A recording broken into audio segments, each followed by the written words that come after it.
Boa noite, pessoal. É com imensa alegria e satisfação que anunciamos nossa primeira palestra da grande professora Ana Lúcia Girello, que é uma biomédica extremamente renomada no nosso país, uma pessoa que nos orgulha muito compartilhar com ela a mesma profissão. A professora Ana Lúcia Girello tem anos de experiência na parte de imunohematologia, na qual ela, inclusive, é autora de um dos livros mais utilizados e citados na imunohematologia, que é Imunohematologia Eritrocitária. Então, é uma alegria muito grande poder contar com a professora Ana Lúcia nesse dia e observar toda a trajetória que ela já construiu de forma brilhante. A professora Ana Lúcia trabalha com muitas consultorias em hemocentros, em bancos de sangue, fazendo justamente treinamentos e disseminando toda a gama de informações que ela já construiu ao longo dessa brilhante carreira sobre imunohematologia. Então, é um brinde para nós podermos ter uma pessoa como ela hoje aqui palestrando para nós. Então, aproveitem, porque realmente estamos diante de uma gigante aqui da imunohematologia, uma gigante da biomedicina. Meu muito obrigado, enquanto presidente, pela a presença da professora Ana Lúcia Girello nesse nosso evento. Falando um pouquinho sobre a medicina transfusional, que basicamente é o objetivo de investigarmos, né, a imunologia das células sanguíneas, é poder transfundir sangue ou poder fazer transplante de órgãos, e obviamente aí você vai ter um contato com o sangue, né, de dois indivíduos distintos, mas até então, 1900, pouco se sabia, pouco se conhecia sobre essa possibilidade de trocar o sangue entre as pessoas. Então, a história da medicina transfusional vale a pena ser visitada, né? São muitos os absurdos que eram feitos, e até recentemente, né, se a gente for pensar, né, que o conceito de compatibilidade surge realmente só a partir de 1900, mas ainda a medicina pouco avançada, eram feitos experimentos, né, intervivos, vamos dizer assim. Esse seriado, né, que se chama The Nick, ele mostra bem essa primeira fase, aí a primeira etapa, né, da medicina moderna, como a gente conhece hoje, né, das cirurgias, enfim, vale a pena assistir, né, e também lembrar que até a década de 1980, né, ainda transfundíamos sangue acondicionados em garrafas de vidro, portanto, sangue total, né, com um formato aí ainda impossível de ser processado, né? Então, hoje nós sabemos que o sangue doado ele é acondicionado em bolsas de plástico e, portanto, eu posso processar, separar em hemocomponentes e transfundir cada um deles à medida da necessidade. Tá? Mas, então, em 1900, né, surgem as primeiras luzes aí acerca daquilo que hoje nós conhecemos como compatibilidade transfusional, a partir dos estudos de Karl Landsteiner, que estudando, né, e fazendo experimentos do seu sangue de 6 colaboradores, ele misturava em lâminas de vidro e observava a formação de aglutinados. E ele inferiu naquele momento que, então, existia uma incompatibilidade entre os indivíduos, o que ele já sabia, né, por conta das transfusões que eram feitas ainda de forma rústica e com métodos rudes, antes, né, de 1900, e que ora davam certo e ora resultavam em óbito, e de uma forma bastante grave, né, observava-se uma reação transfusional e ainda não se sabia exatamente por quê. E ele inferiu, a partir deste momento, que existem substâncias no sangue dos indivíduos que podem causar, ocasionar essas reações, e que hoje a gente conhece como antígenos de superfície celular, tá? E os anticorpos formados contra os antígenos que eu não tenho, a partir de transfusões ou de gestações ou de trocas de sangue entre esses indivíduos. Com exceção de alguns anticorpos e mais o mais, vamos dizer assim, conhecido, né, os anticorpos do sistema BO, que são de origem natural, e entenda que natural, o estímulo é natural, então eu não preciso fazer transfusão para que os anticorpos ABO se formem, mas sim, eu preciso encontrar aquela substância na natureza e aquilo que eu reconheço como estranho, eu vou formar anticorpo. Tá? Então, o Karl Landsteiner, ele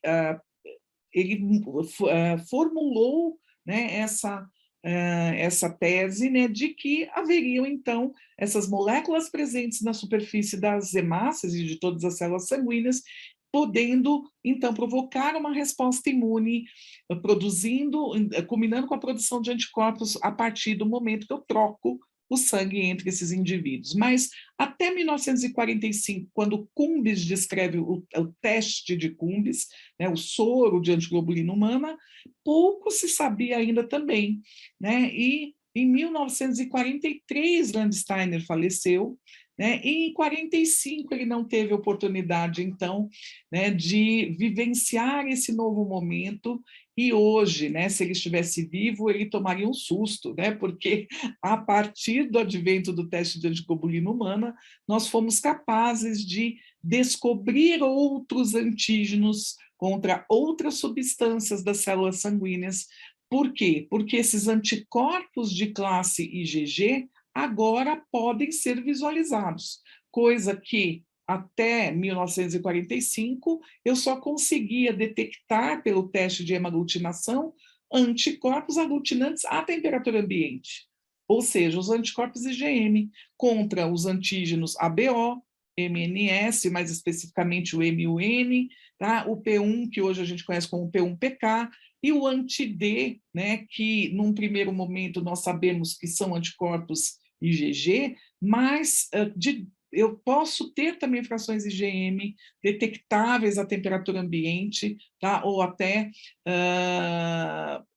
uma mistura de ambos, e por isso, até aquele momento, 1945, eu consegui, né, fazer essa evidenciação desses anticorpos aglutinantes. E só daí para frente, com o teste de Cumbis, surge um novo momento, e hoje, tá, 2021, só nos últimos 2 anos, tá, foram descritos pelo menos mais 4 ou 5 sistemas novos de grupos sanguíneos, e óbvio que isso cursa, né, com os adventos moleculares, dos testes moleculares, né, então, a partir do surgimento, né, da polimerase chain reaction, você tem aí o desenvolvimento de técnicas moleculares e a possibilidade também, né, a partir do projeto Genoma Humano, de reconhecer a sequência genômica.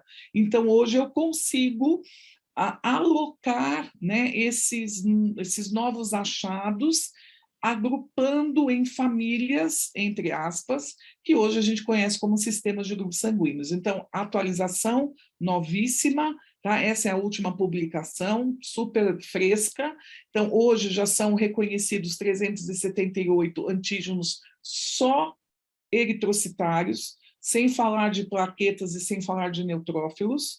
Tá? Então, só olhando para hemácias, tá? Nas membranas eritrocitárias, eu tenho 378 antígenos, a maioria deles, ou seja, 345, agrupados em famílias.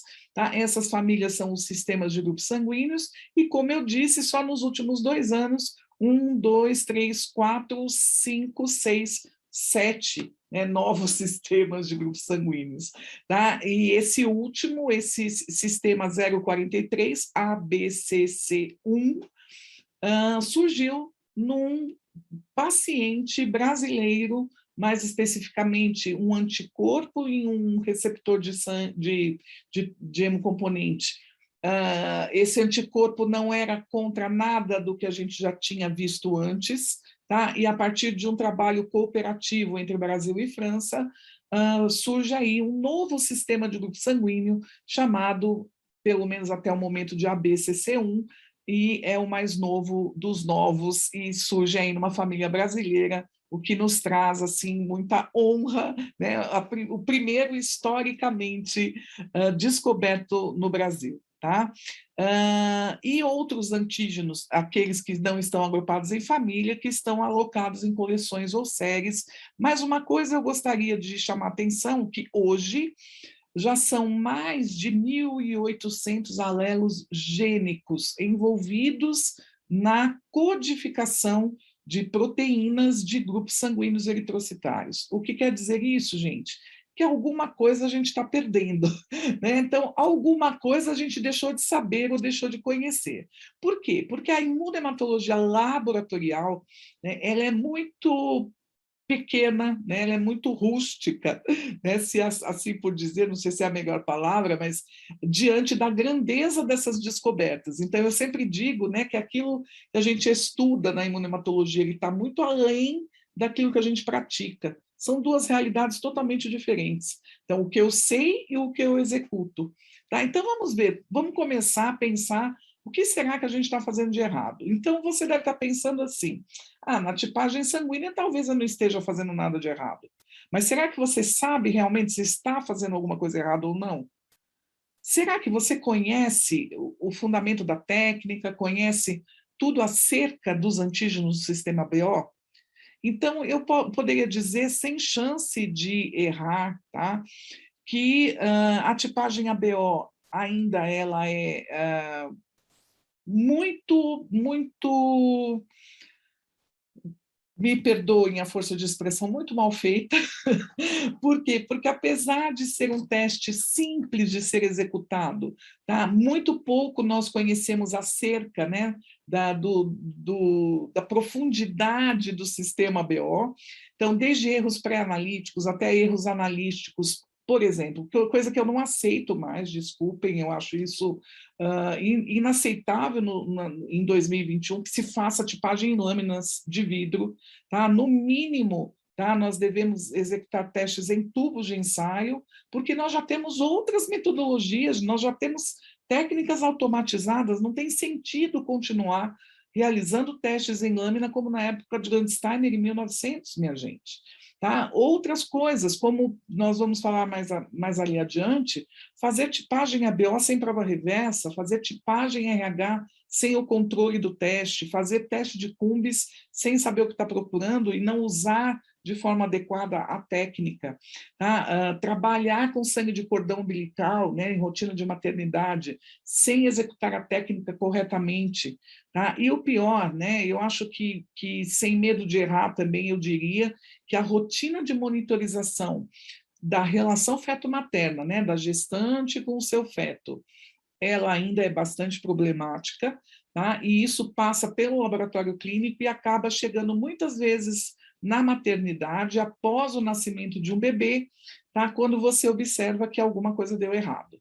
Tá? Então, é um pouco disso que eu vou falar hoje. Eu poderia falar horas, né? Eu sempre gostaria de ter mais tempo para falar de tudo isso, mas a gente sabe que temos que ser sucintos. Mas, então, eu vou me concentrar na parte técnica e na parte mais teórica, né, que justifica, que dá um subsídio para que eu possa, talvez, chamar a atenção de vocês para a necessidade de repadronizar as técnicas laboratoriais, pelo menos buscando aquilo que a gente possa oferecer de melhor em termos de assertividade nos resultados, em termos de segurança dos meus pacientes, dos meus clientes de laboratório clínico e, em última instância, dos meus clientes de bancos de sangue, aos meus receptores de sangue, que certamente não são pessoas saudáveis, né?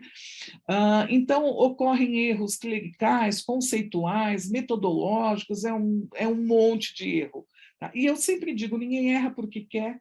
Né? Eu acredito sinceramente que os erros são muito mais por falta de conhecimento ou por falta de conhecimento de causa mesmo, ou de pensar sobre a técnica, do que necessariamente por má vontade, né, de quem executa, porque, obviamente, não, isso a gente nem acredita que seja a causa, tá? Mas primeiro desafio aqui, né? Vamos falar no sistema BO que existem erros conceituais sendo perpetuados aí. Eu não sei nem mais por quantos anos, né? Então, antígenos de grupos sanguíneos, ABO, não são proteínas, eles são carboidratos, tá? E pior, quando a gente vai olhar as provas, né, de concurso, de Enem, de FUVEST, de provas de seleção de uma forma geral, tá? Não vou dizer provas de especialista em hemoterapia, porque certamente nestas vocês vão encontrar realmente as bases teóricas e científicas como devem ser, mas esses livros de nível médio, de cursinho, então a gente precisa rever isso, gente, com urgência, e principalmente se você é docente, né, de curso de graduação ou de pós-graduação em hematologia e hemoterapia, né, cursos de biomedicina, cursos de farmácia, por favor, tá? Não perpetuem esses erros, tá? Então, primeira coisa, genes ABO são chamados A, B e O, e não isão A, isão B, izinho, porque o que existe entre eles é uma relação de codominância e não de dominância e recessividade, tá? Os antígenos ABO não são proteicos, eles são carboidratos, e a expressão desses carboidratos é mediada por proteínas, que são glicosiltransferases. E sim, os anticorpos ABO são anticorpos quase sempre IgMs, mas existem frações IgG também, especialmente nos indivíduos de grupo O, tá? E são os indivíduos de grupo O, quando geram filhos A ou B, no caso das gestantes, de grupo A, O, né, com filhos A ou B, é que podem ter doença hemolítica perinatal por ABO. Tá? Então, toda essa verdade tem que vir à tona, né, para que a gente possa mais para frente entender, né, todo o fundamento aí acerca da imunohematologia e dos testes.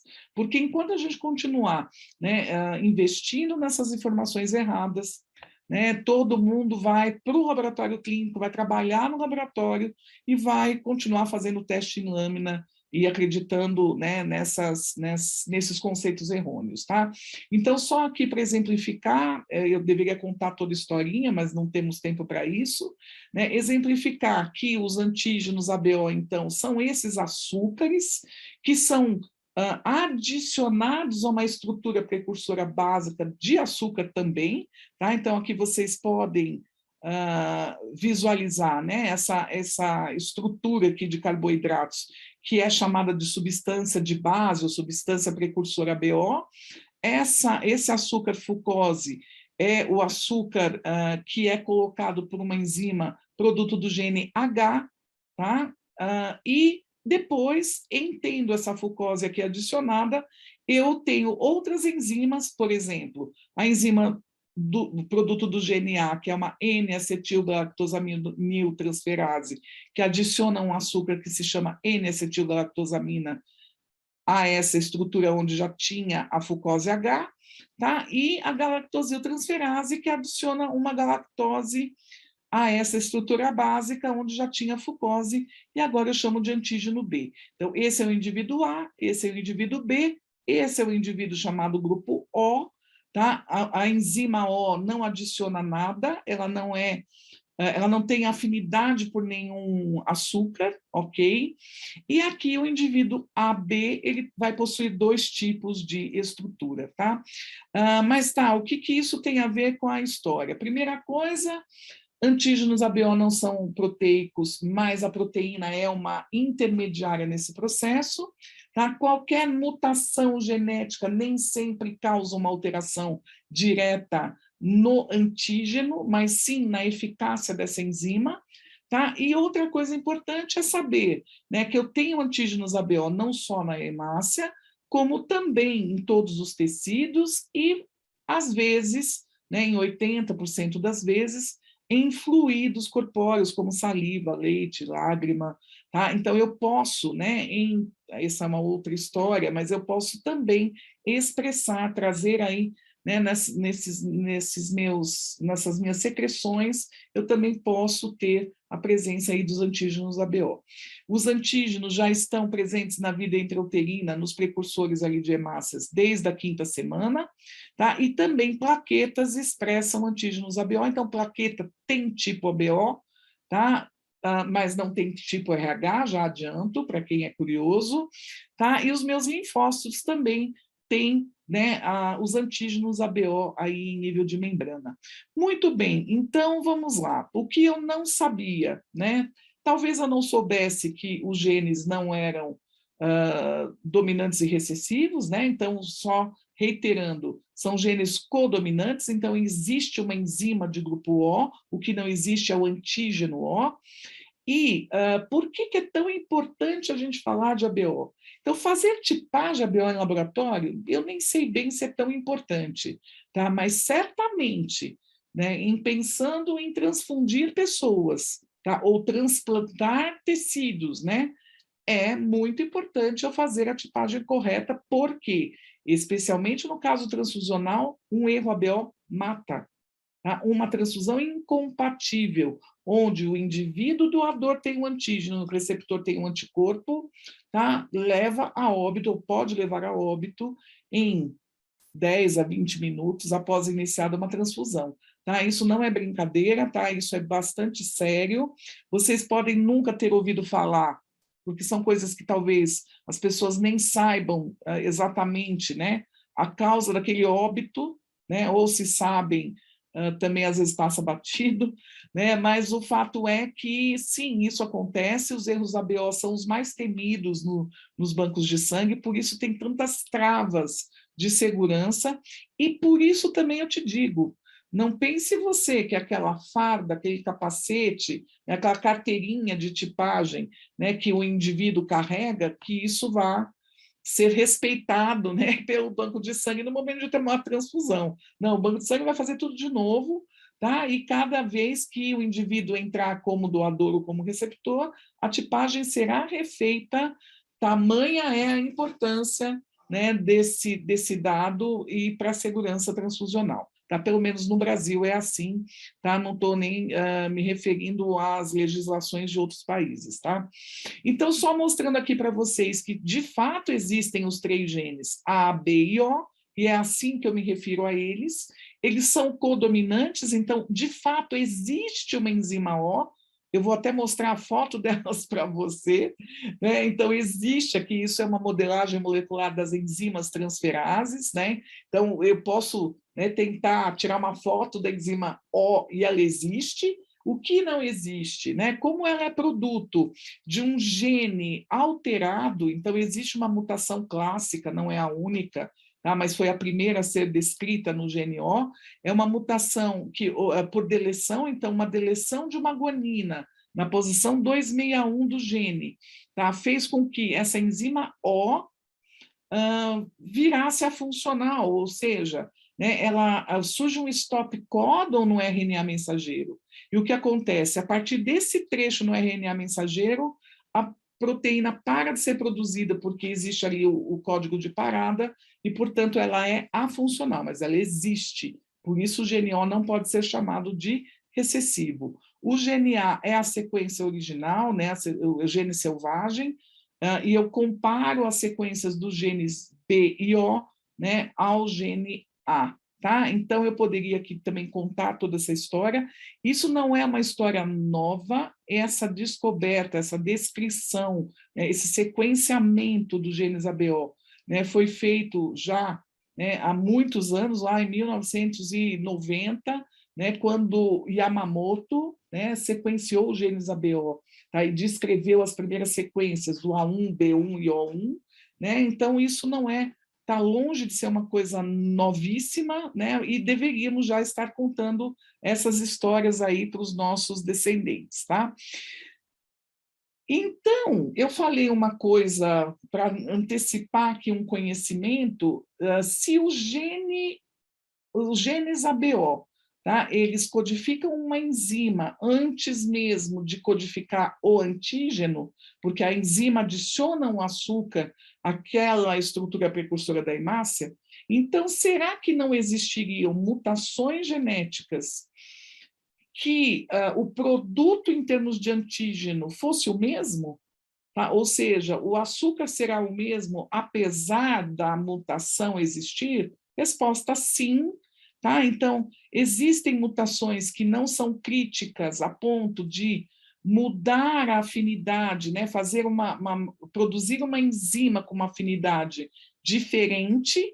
Tá? Então, essas são as enzimas produto dos genes variantes que a gente chama de subgrupos. Tá? Então, são mutações, sim, Só o que acontece? Essas enzimas vão ter uma afinidade menor pelo substrato, então vão adicionar menos açúcar às membranas das hemácias, fazendo com que apareçam antígenos fracos, fracamente expressos, tá? Com exceção, obviamente, do O, que já é a ausência total, né, de antígeno, os subgrupos de A ou de B, tá? Eles são expressões fracas dos antígenos A ou B, tá? E muitas vezes você não percebe, né? Por isso que você pergunta, será que eles existem mesmo? Eu nunca vi, tá? Primeiro, você nunca deve ter visto, porque será que você faz prova reversa? Será que você confirma aquilo que você está vendo na prova direta fazendo a prova reversa? Primeira questão. Tá? E segunda questão, às vezes as técnicas de rotina, né, as técnicas em tubo, as técnicas em cartelas de aglutinação, esse limiar de detecção, tá? Ele ainda é tão sensível, né? Os testes ainda são tão sensíveis, que mesmo com uma diminuição grande, né, de expressão, né, eu consigo ainda visualizar uma aglutinação importante, tipo 4 cruzes, 3 cruzes, 2 cruzes, e passa despercebido. Tá? Então, o fato é, tá, que eu devo atentar quando eu vir, né, uma tipagem ABO fraca, né, na minha prova direta, eu deveria pensar, né, será que não tem algo de diferente aí? Tá? E, especialmente, né, pensar que, por conta disso, né, e razão número 1, tá, eu devo fazer prova reversa ABO. Né? E vou dizer mais, né, se você for procurar em qualquer manual de técnicas, não existe prova direta sem reversa. Tá? Isso, eu não sei quem foi que inventou, talvez Landsteiner, mas assim, hoje em dia, eu pensar em não fazer prova reversa também, a gente tem que começar a abandonar, né? Ou então parar de perguntar por que eu tenho que fazer. Né? Tem que fazer porque faz parte da técnica, e eu vou provar para você. Tá? Mas só dizer que hoje, né, existe uma base de dados aí internacional, tem um site que se chama Erythrodine, se você tiver curiosidade, você pode entrar no site e você vai ver que hoje já foram catalogados, né, pelo menos 235 tipos de genes ABO. Tá? Então, não são poucos os mutantes. Né? É que, por sorte, né, como essa variação vai ser quantitativa, né, e quem vai mudar mesmo é a enzima e não o açúcar A ou B, tá? Eu ainda posso dizer que eu só tenho 2 açúcares, né? O N-acetilgalactosamina ou galactose, portanto, A ou B, e a falta dos 2, que é alguém que tem um fenótipo O. Tá? E quando eu tenho os 2 açúcares, eu tenho um fenótipo AB. Tá? Mas eu posso descobrir daqui a um tempo alguém que tenha um outro açúcar que não seja nenhum dos 2. Tá? E se é que eu já não poderia contar que já exista, né? É que a gente não pesquisa, mas, enfim, a tipagem hoje ela é feita a partir da utilização de soros anti-A e anti-B. Tá? Então, aqui é uma prova, né, de que existe essa fraca expressão em algum momento dos antígenos A e B. Tá? Então, esse artigo ele é basicamente um marco aí, histórico, né? Houve uma quantificação, obviamente, por citometria de fluxo, e só para dizer para vocês que eu tenho aí um cutoff sorológico ainda bastante alto, né? Então, na média, eu tenho aí 1 milhão de antígenos A ou B por hemácia, tá? E o meu cutoff sorológico, ele pode detectar aí até 100 mil antígenos, o que é ainda bastante, né? Se eu for considerar o tamanho da diferença, né? Então, quer dizer assim, quando eu começo a ter muito menos do que isso, eu começo a ter a possibilidade de tipar negativo mesmo tendo aquele antígeno, tá? E eu queria mostrar para vocês como é que eu faço, então, uma tipagem ABO em tubo. Vamos ver? Só em tubo.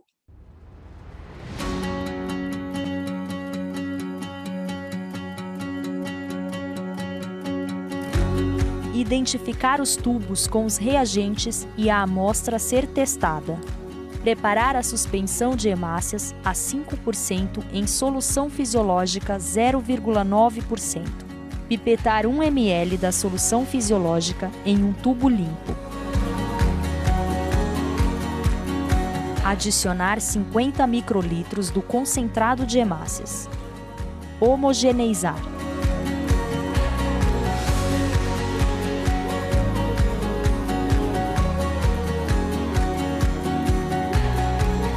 Pipetar 50 microlitros ou uma gota de cada soro. Diaclon 2, anti-A, anti-B, anti-D e controle nos tubos correspondentes.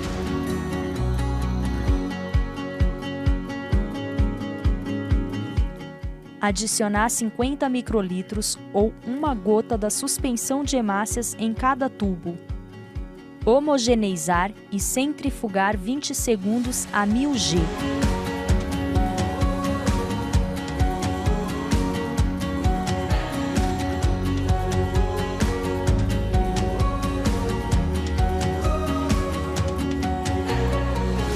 Retirar os tubos da centrífuga.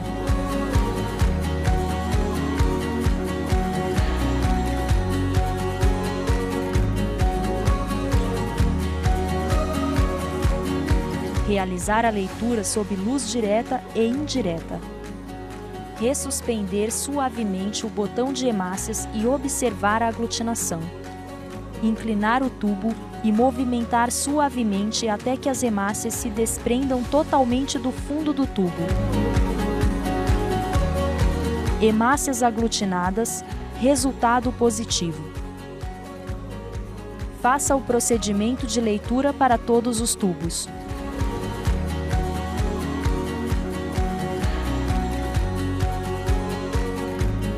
Ao ressuspender o botão de hemácias, o movimento deve ser suave para não correr o risco de desfazer reações fracas.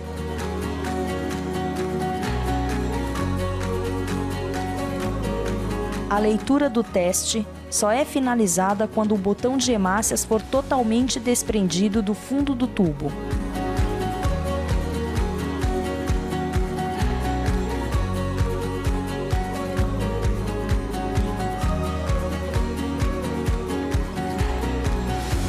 Ausência de aglutinação, resultado negativo.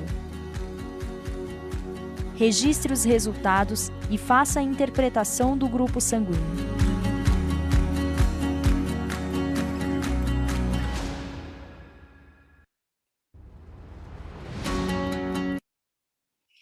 Bom, vocês devem ter percebido, né, que o soro é aquele que todos conhecem, o anti-A azul, o anti-B amarelinho, o anti-AB, né, e que não fizemos prova reversa.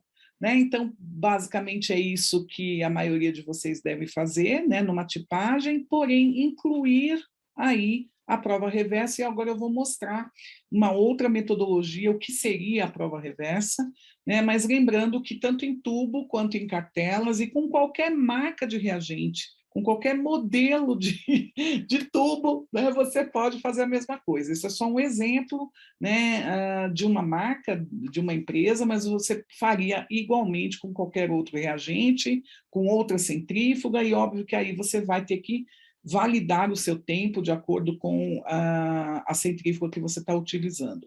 Existe também a necessidade de você padronizar os graus de aglutinação, tá? Então, isso também é um assunto para a gente conversar num outro momento. Então, precisamos saber ler graus de aglutinação e anotar esses graus, já que isso faz diferença na interpretação do resultado, né? Nós falamos agora dos ABOs fracos, então, o padrão de aglutinação esperado, né, para o ABO é quase sempre 4 cruzes, que seria esse botão, né, sólido, firme e forte ali no tubo, ok? Então, comece a desconfiar quando você tiver aglutinados menores, né, o que isso pode querer dizer, tá? E eu vou mostrar agora como é feito em cartela, né? A cartela aqui também da marca Biorad, mas existem outros modelos de cartela, seja de gel ou de pérolas de vidro, e também valeria, né, a mesma premissa técnica. Então, vamos lá, vamos ver como é feita, aqui sim, a tipagem ABO direta e reversa. Então, as cartelas para tipagem de adulto, ela já vem nesse modelo, né, com a prova direta ou reversa na maioria das marcas, apesar que temos outros perfis, tá? Mas eu trouxe aqui, né, o básico.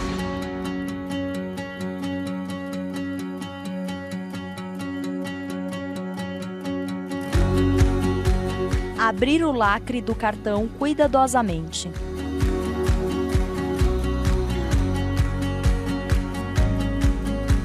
Pipetar as hemácias para a prova reversa nos microtubos apropriados, com a pipeta formando um ângulo de 45 graus. As hemácias devem permanecer na câmara de reação do cartão, sem cair dentro do microtubo. Pipetar o plasma ou soro.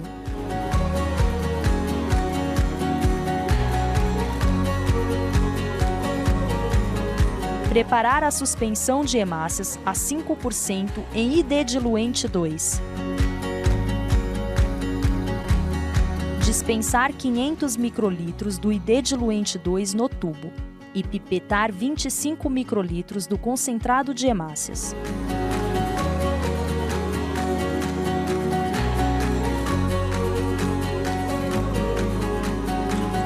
Pipetar a suspensão de hemácias dos microtubos da prova direta. Pipetar em um ângulo de 45 graus. Veja o teste pipetado corretamente na câmara de reação do cartão. Inserir o cartão na ID centrífuga e centrifugar por 10 minutos.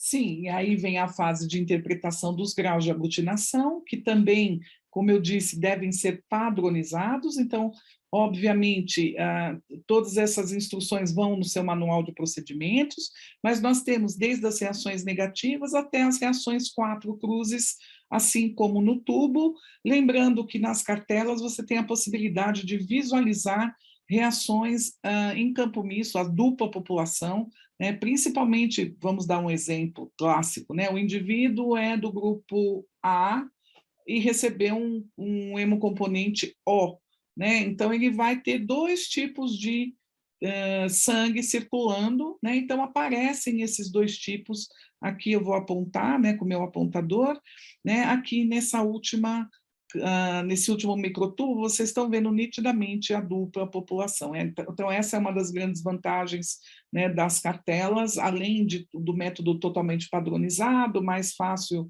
execução e com poucas variáveis técnicas, você ainda tem a possibilidade da leitura objetiva, e especialmente no caso das duplas populações, que são bastante importantes também nos procedimentos de transplante, nas tipagens de recém-nascido, para evitar, né, que haja leitura errada aí, quando tem mistura de sangue coletado, né, do sangue de cordão, às vezes vem uma mistura de sangue da mãe com o sangue do recém-nascido.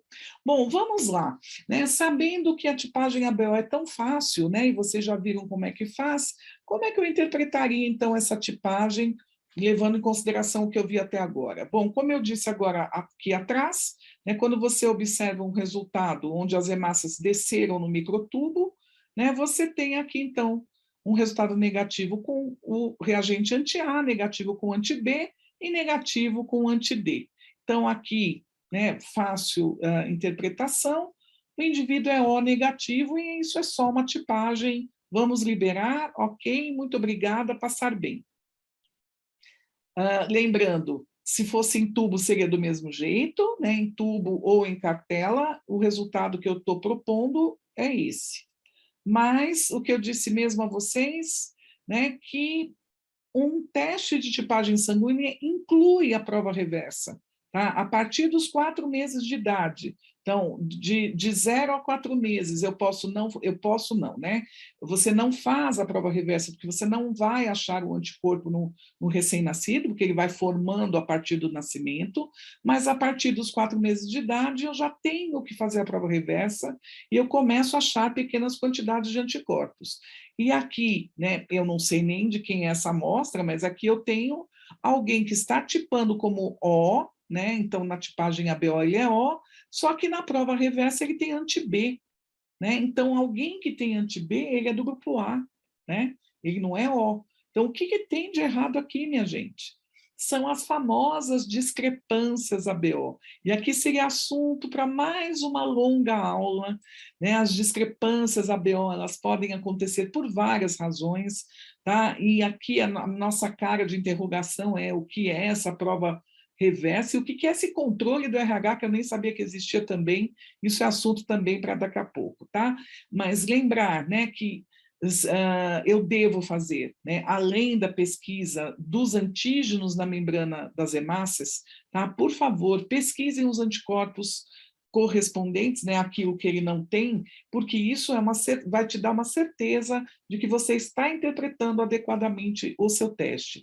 Essas hemácias de prova reversa de qualquer marca, de qualquer fabricante, tá? Elas já vêm identificadas como hemácias A e B, tá? Para poder fazer o quê? Para poder reagir com os meus anticorpos anti-B e anti-A dos indivíduos e você tem uma segunda visão, né, sobre a tipagem do indivíduo para confirmar a sua prova direta. Então, a prova reversa, como o próprio nome diz, ele dá um resultado reverso, tá? Mas ele confirma a tua leitura, ok? A tua interpretação do resultado. Então, discrepâncias podem acontecer por erros técnicos, mas as discrepâncias verdadeiras, existem alguns grupos de causas, de fatores, tá, que podem ser ou relacionados às hemácias ou relacionados ao próprio soro, tá? Mas eu não sei se vocês estão vendo aqui que tem alguma coisa deitada nesse tapete, a gente não sabe o que tem até que a gente procure, né? Então você nunca viu porque você nunca pesquisou, né? Então, cuidado para não pisar no cachorrinho, né? Na verdade, quando ocorre uma discrepância, existem alguns caminhos possíveis, mas, de uma forma geral, eu revejo os detalhes operacionais, revejo os detalhes da técnica, se eu fiz tudo certo, revejo os meus registros, vejo se não houve, por exemplo, um erro de transcrição ou uma troca de amostras, ou mais... muito mais raramente, um problema com essa amostra, seja hemólise, lipemia ou uma panaglutinação, né? Mas o que mesmo a gente precisaria olhar, né, é para a questão do treinamento, né, da padronização dessas técnicas, porque só acha quem procura, tá? Então, você provavelmente nunca viu uma discrepância BO porque nunca fez a prova direta junto com a reversa, certo? Então, as discrepâncias verdadeiras, como eu disse a vocês, podem ser desde a ausência ou fraca reatividade dos antígenos ABO, por exemplo, nos subgrupos, e também nos idosos, também nos recém-nascidos, também em pacientes com algumas patologias, ou fatores relacionados ao soro, que também vão desde a ausência ou fraca reatividade de anticorpos até a presença de anticorpos. Anticorpos irregulares, por exemplo, que podem interferir, né, com a hemácia de prova reversa, dando um resultado, vamos dizer assim, um falso resultado. E anormalidades proteicas ou plasmáticas que podem, né, interferir na qualidade desse soro do plasma que você está usando, por exemplo, uma hiperviscosidade, no caso de um mieloma múltiplo, né, no caso de um paciente hemodializado, né, que você pode ter uma interferência dessa viscosidade desses componentes plasmáticos no teste. E eu só vou dizer assim, que no laboratório clínico, tá, tem algumas coisas que eu posso fazer que são rápidas, que são práticas, eu vou dar só um exemplo, tá? Então, aqui uma outra tipagem onde o indivíduo é A, tá? E eu não acho o anticorpo aqui, então eu deveria ter aqui o anti-B e não tenho, então isso pode ser devido à idade, pouca idade, tá? Então, os recém-nascidos ou as crianças que podem não ter ainda os anticorpos bem formados, ou até imunossuprimidos, pacientes com idade avançada, pacientes, né, que fazem quimioterapia, então eles podem não ter esses anticorpos ou ter uma pequena quantidade. Então, só dizendo, né, estou exemplificando que aqui na prova reversa da cartela eu uso 50 microlitros das hemácias teste, mais 50 microlitros do soroplasma, e o que eu poderia fazer num segundo momento para potencializar a reação? É pensar de que forma eu potencializo reação de IgM. Então, eu posso mudar a temperatura, posso fazer ficar mais frio, tá? Então, um teste que é feito a temperatura ambiente, eu poderia, por exemplo, incubar na geladeira, tá? Aumentar esse tempo de contato entre o antígeno e o anticorpo, tá? Por exemplo, incubar 30, 60 minutos, né? Antígeno e anticorpos juntos, né? a 4 graus e até aumentar a quantidade de plasma ou soro em relação às hemácias. Tá? Então, esse é só um exemplo de como eu resolveria um caso de discrepância de uma forma simples, que não custa dinheiro, mas que exige um certo conhecimento teórico. Tá? E agora, chegando no RH, gente, a coisa muda um pouquinho de figura, eu vou dizer que ela piora um pouquinho, tá? Porque o RH por si só ele já é bastante complicado. Só para vocês terem uma ideia, hoje no sistema RH já foram descritos 56 antígenos e o antígeno D é um só. Tá? Aquele que a gente procura na tipagem RH é um. Então, existem outros 55 que eu não sei se todos vocês já ouviram falar. Tá? E, para piorar, né, os antígenos RH, esses 56 antígenos, estão alocados em 2 proteínas que têm essa mesma configuração. Então, são proteínas transmembranárias que atravessam várias vezes aí a membrana, tá? E que mutações nos genes podem provocar mutação, variação direta no aminoácido da proteína. Todos esses pontos coloridos aqui são alterações, são pontos de alteração de aminoácido na proteína que são devidas às mutações genéticas. Então, existem variantes de D, existem variantes dos antígenos C grande, C pequeno, E grande, E pequeno, por exemplo, tá? Só para começar a conversa. Mas meu objetivo aqui não é falar sobre isso, daria mais de 2 aulas, né, se eu pudesse falar sobre isso, mas o que geralmente no laboratório vocês devem ter, né, como preocupação é qual é a diferença quando eu vejo um D forte e um D fraco. Então, a primeira coisa, pode ser só quantitativo? Pode, mas eu acabei de dizer, né, que mutações genéticas podem fazer aparecer pontos alterados na proteína, e isso se chama também, né, de antígeno D variante. Tá? Só que a variante quantitativa, eu posso pensar que não existe, então, troca de aminoácidos a partir da sequência original. Tá? Então, o D fraco é só uma fraca expressão do antígeno a princípio. Tá? E aqueles que a gente conhece como D parciais, não. Né? Eles podem já ter, né, pontos alterados nessa proteína e que isso pode promover, né, a autoimunização num receptor de sangue, por exemplo. Tá? Mas no laboratório, os problemas mais básicos são: essa amostra é RH positivo, RH negativo? Qual que é o RH mesmo? Tá? Então, e o pior, né, vocês devem saber que os ABO, as tipagens ABO e RH não mudam, são herdadas geneticamente, são fenótipos herdados. Então, o que muda pode ser a expressão. Tá? Então, já vimos no ABO, pode mudar a expressão, por exemplo, do anticorpo, pode mudar a expressão, eu não falei, mas agora já vou dizer, né? Os recém-nascidos, eles também nascem com baixa expressão de antígeno ABO, apesar de já ter, né, expresso na hemácia, nem sempre está bem expresso. E ainda não tem nenhum anticorpo. Tá? Então, a tipagem não muda, mas se você não fizer certinho, se você não fizer o teste de forma padronizada, você pode não ver esses problemas de expressão. Então, seja no bebê ou no velhinho, tá? Eu deveria ser capaz, né, de visualizar ou de saber interpretar esse resultado, independentemente da idade.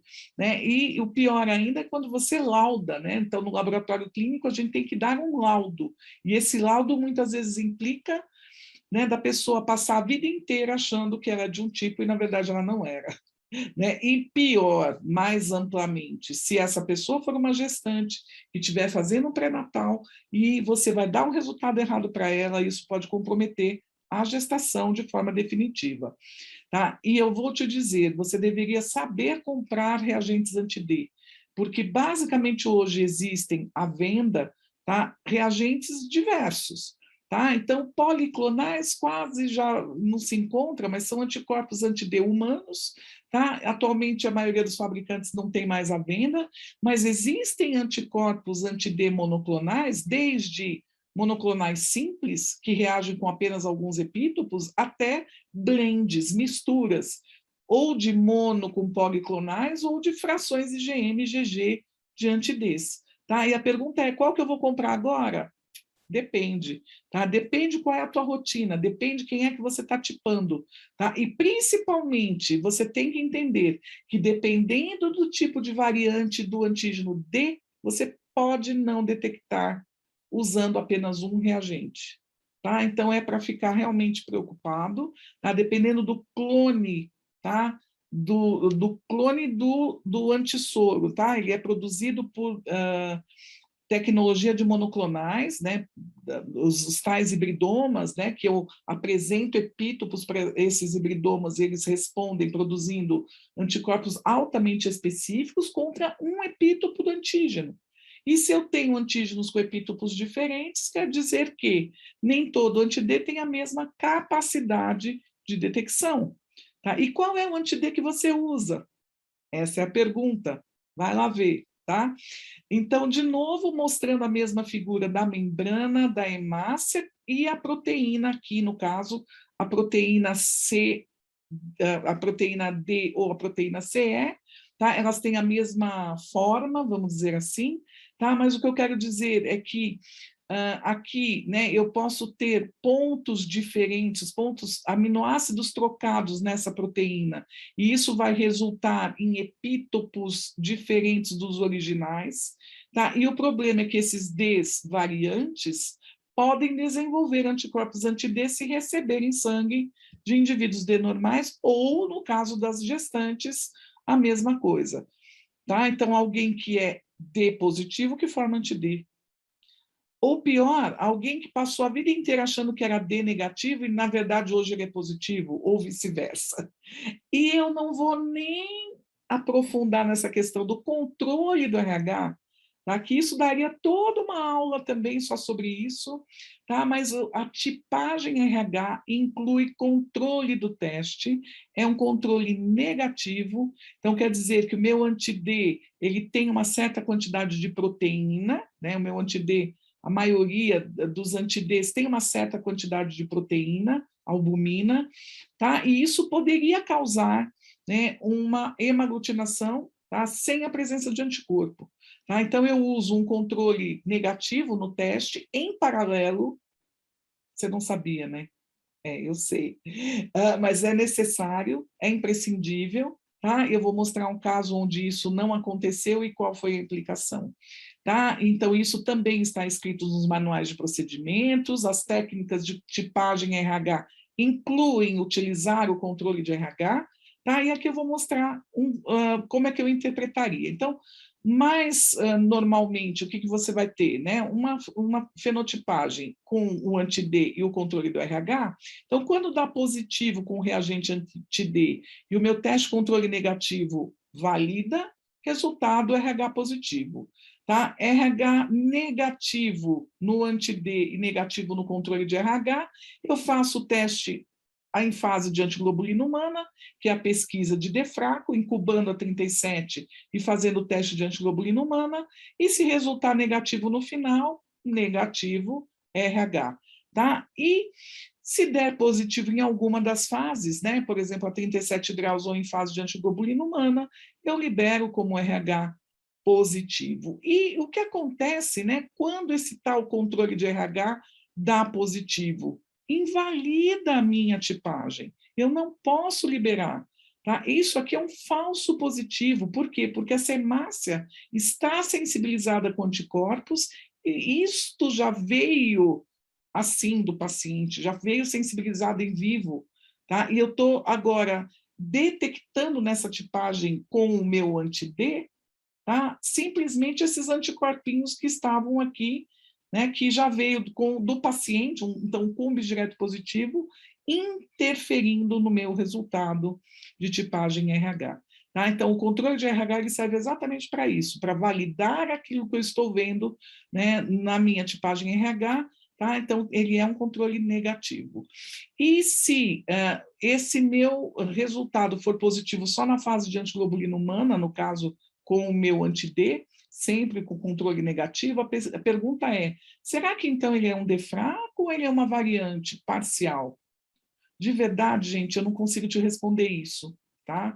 Então, hoje, na vida real, né, o que a gente consegue, dando esse exemplo aqui, é usar técnicas diferentes, usar soros diferentes, tentando observar principalmente variantes quantitativas, tá? E as qualitativas, dependendo da conjunção dos anti-Ds que você use.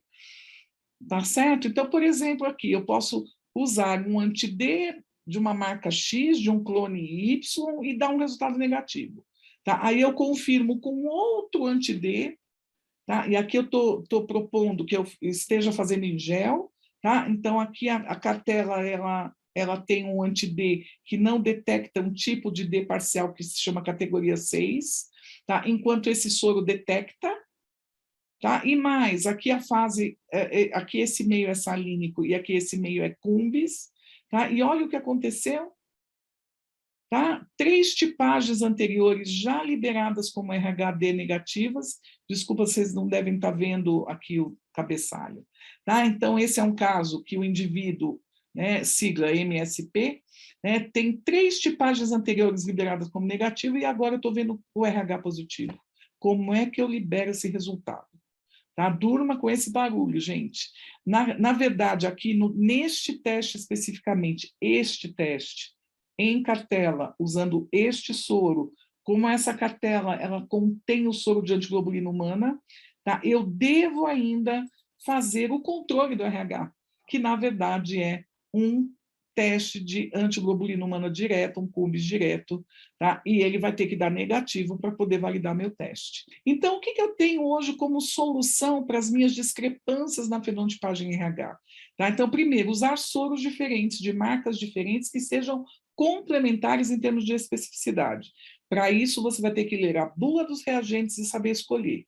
O que você pode também variar é a metodologia, tá? Então, de microplacas você pode usar tubo, de tubo você pode usar gel, se você já usa gel, você pode usar um outro perfil de gel, tá? E você, principalmente, a saber associar esses clones distintos aí de soros, tá? O anti-D monoclonal com gel em fase de cumbis, que vocês viram agora na imagem anterior, tá? Hoje ele é bastante sensível e já tem de várias marcas, tá? Por assim dizer, tá? Também é uma opção para aumentar a sensibilidade do seu teste.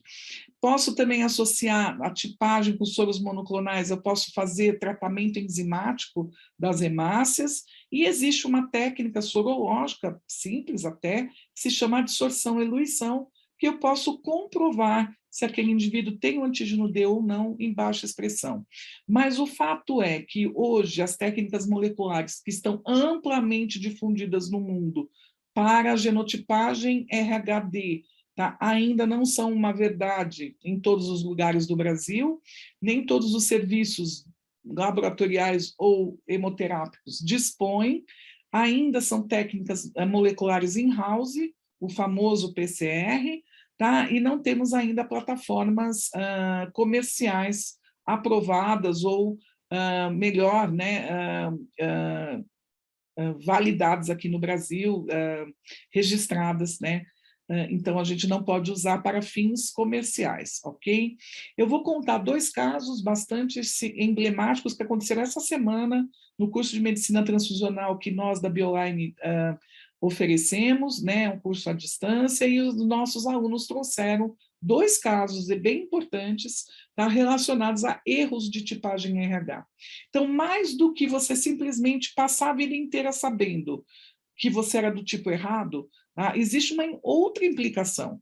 Por exemplo, tá, elas me trouxeram assim, olha, um RN, tá, eu sou de um banco de sangue, um RN, entrou um pedido de exosanguíneo transfusão para um RN, que é a transfusão de troca, tá, e ele tinha uma doença hemolítica perinatal por anti-D.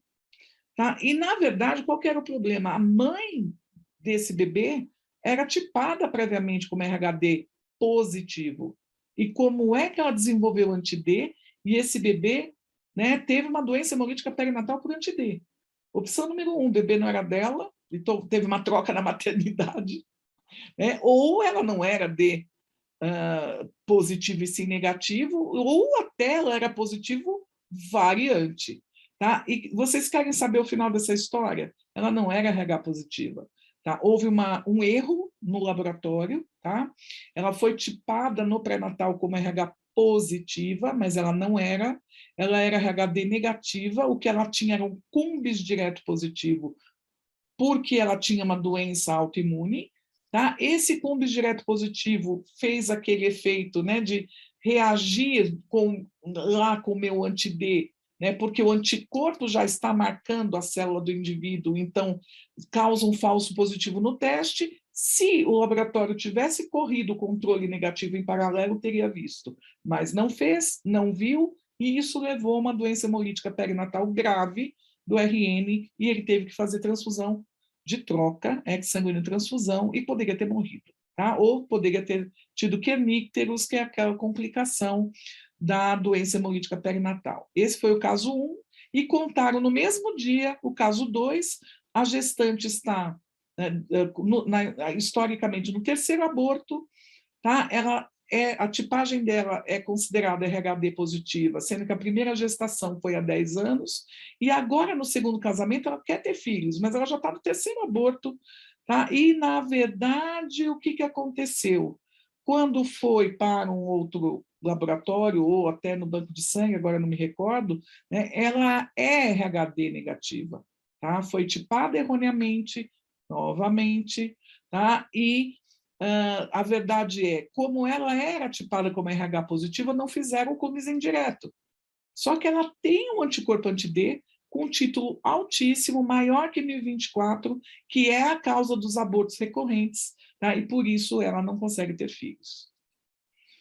Conhecendo isso, tá? Ou melhor, né, sabendo dessas histórias, por favor, né, prestem atenção nessas tipagens ABO-RH nos laboratórios, tá? E principalmente saber que esses problemas podem impactar, né, não só na vida das pessoas, das crianças, como também, tá, na qualidade do teu serviço prestado, tá? Não é porque eu sou um laboratório clínico que eu posso fazer um ABO, um RH, não tão bem feito quanto faria, por exemplo, no banco de sangue, porque é caro, ou porque o SUS não paga, ou porque o convênio não paga. Na verdade, pessoal, eu acho assim, né, já que você faz o teste, tá, você tem que oferecer o melhor possível, né? Então, conheça e avalie os reagentes anti-D que você vai usar na rotina, use sempre o controle RH simultaneamente, tá? Investigue D variantes se necessário, mande para o laboratório de referência, tá? Mande fazer biologia molecular se necessário,